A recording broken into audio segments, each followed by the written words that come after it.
أعوذ بالله من الشيطان الرجيم. بسم الله الرحمن الرحيم. سبحان الذي أسرى بعبده ليلا من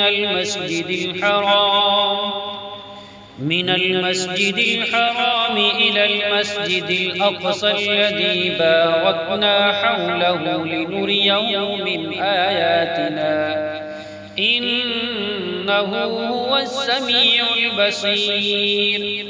وآتينا موسى الكتاب وجعلناه هدى لبني إسرائيل ألا تتخذوا من وكيلا ذرية من حملنا مع نوح إنه كان عبدا شكورا.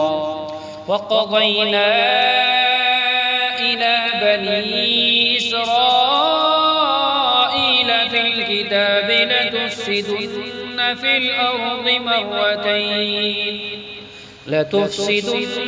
الأرض مرتين ولتعلن علوا كبيرا.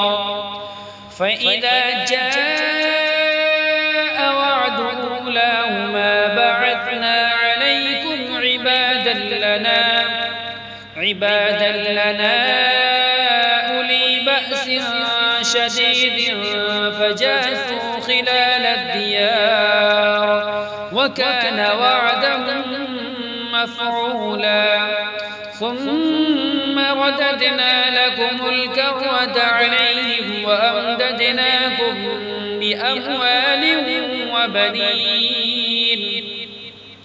بأموال وبنين وجعلناكم أكثر نفيرا.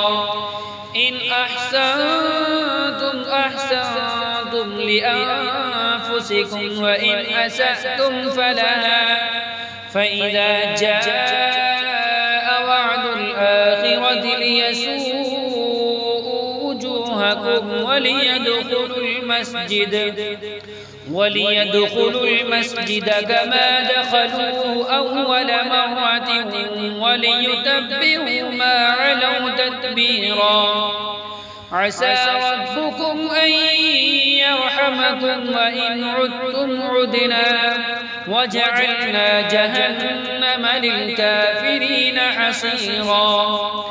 إن هذا القرآن يهدي للتي هي أقوم ويبشر المؤمنين الذين يعملون الصالحات أن لهم أجرا كبيرا وأن الذين لا يؤمنون بالآخرة أعتدنا لهم عذابا أليما. صدق الله العظيم.